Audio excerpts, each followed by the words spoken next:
6 నెలల్లో పెళ్లి పథకంలో చేరండి. మీ ప్రియమైన వారికి 6 నెలల్లో పెళ్లి చేయండి. కృష్ణ సాయి బ్రాహ్మణ వివాహ పరిచయ వేదిక బ్రాహ్మణులకు మాత్రమే. మరిన్ని వివరాలకి కాల్ 8855592015 లేదా 9000333990.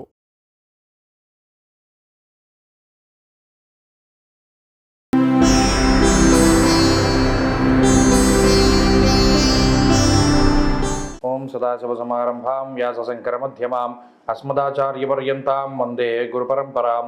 జ్యోతిషాస్త్రాన్ని భావతరాల వారికి ప్రసాదించిన ఋషుల యొక్క పాదపద్మాలకి నమస్కారం చేసుకుంటూ, అలాగే నాకు జ్యోతిష విద్యను నేర్పిన గురువర్యులు జ్యోతిష బ్రహ్మ కీర్తిశేషులు శ్రీ ఏరంకి సూర్యనారాయణమూర్తి గారు సూర్యశ్రీ దైవజ్ఞ గారి యొక్క పాదపద్మాలకి నమస్కారం చేసుకుంటూ, ఓం శ్రీ మహాగణాధిపతి నమః, శ్రీ గురుభ్యో నమః, హరి ఓం.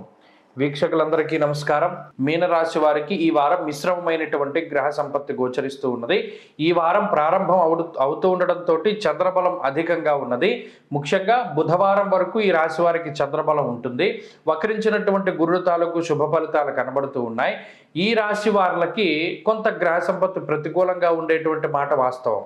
అంటే అటు ఏలినాటి శని కానివ్వండి, జన్మ రాహువు కానీ, గురుబలం కొంత ఇప్పుడు వక్రించినటువంటి గురుడు ఉన్నారు కానీ, భాగ్యస్థానంలో ఉండేటువంటి రవి కానీ, ఇలా కొంత ఇబ్బంది పెట్టేటువంటి గ్రహ సంపత్తి ఉన్నది. కాబట్టి కొంత ఆచితూచి ముందుకు వెళ్ళాలి. ఈ వారాన్ని రెండుగా విభజిస్తే బుధవారం లోపు ఉండేటువంటి పరిస్థితులు అనుకూలంగా ఉన్నాయి.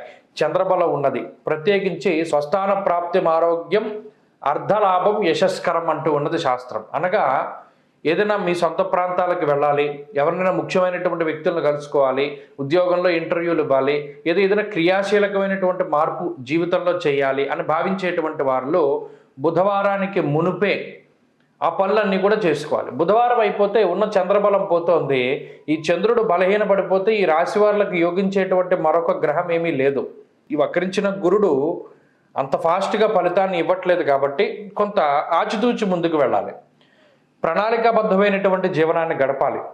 నమ్మక ద్రోహం జరిగేటువంటి అవకాశాలు ఉంటాయి. కాబట్టి ఎవరినైనా నమ్మి ముందుకు వెళ్ళేటువంటి స్థితిగతుల్లో చాలా జాగ్రత్తగా ఉండాలి.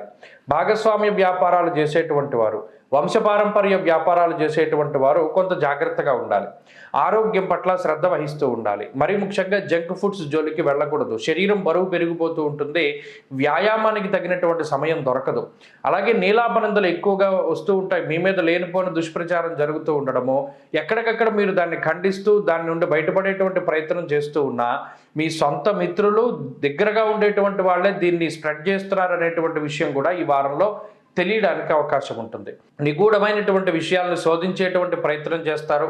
కష్టసాధ్యమైనటువంటి విషయాలని భుజాలపైకి ఎత్తుకుంటారు. ఎవ్వరూ ఈ పని చేయలేరు అని అనుకున్నటువంటి ఆ పనులన్నిటిని కూడా మీరు చేపడతారు. మీలో ఉండేటువంటి ధైర్య సాహసాలు కానీ, మీలో ఉండేటువంటి కార్యదక్షత కానీ మిగతా వారిని ఆకర్షిస్తూ ఉంటుంది. కొంత మొండి పట్టుదల ఈ మీనరాశి వారిలో ఈ వారం ప్రత్యేకించి కనబడుతూ ఉంటుంది. ఏదైనా సరే ఈ పని నేను ఎందుకు చేయలేను, ఖచ్చితంగా చేస్తాను, ఎవరు సపోర్ట్ లేకపోయినా చేస్తాను అనేటువంటి ధోరణి ఎక్కువగా ఉంటుంది. అంతేకాక కుటుంబ సభ్యులతోటి కొంత సమయాన్ని తక్కువగానే గడుపుతూ ఉంటారు. ఉద్యోగ వ్యాపారాల్లోనూ, ముఖ్యంగా ప్రయాణాల్లోనూ, విహారయాత్రల్లోనూ ఎక్కువగా సమయాన్ని గడిపేటువంటి ఆస్కారం ఉంటుంది. దైవ దర్శనాలు, తీర్థయాత్రలు చేయడానికి అవకాశం ఉంటుంది. ఆర్థికంగా ఉండేటువంటి పరిస్థితులు కొంత ఇబ్బందికరంగా ఉన్నప్పటికీ కూడా వాటిని అధిగమించగలుగుతారు. తక్కువగా ఖర్చు పెట్టుకోగలుగుతారు. ఏదైనా సరే బడ్జెట్ పరంగా వెళ్తూ ఉంటారు. ప్రణాళికాబద్ధమైనటువంటి జీవనంలో మంచి విజయాలను సాధించగలుగుతారు. కుటుంబ సభ్యుల యొక్క సపోర్ట్ కొంత దొరకడానికి అవకాశం ఉంటుంది. జీవిత భాగస్వామి, సంతానం అనుకూలంగా ఉంటారు. మీనరాశి వారి ఈ వారంలో మరింత అనుకూలమైనటువంటి ఫలితాలను సాధించడానికై విఘ్నేశ్వరుని యొక్క ఆరాధన చేస్తూ ఉండడం చెప్పదగినటువంటి సూచన. ఈ వారంలో కలిసి వచ్చేటువంటి రోజు సోమవారంగా చెప్పవచ్చును. అదృష్ట సంఖ్య 8, అదృష్ట వర్ణము తెలుపు. స్వస్తి.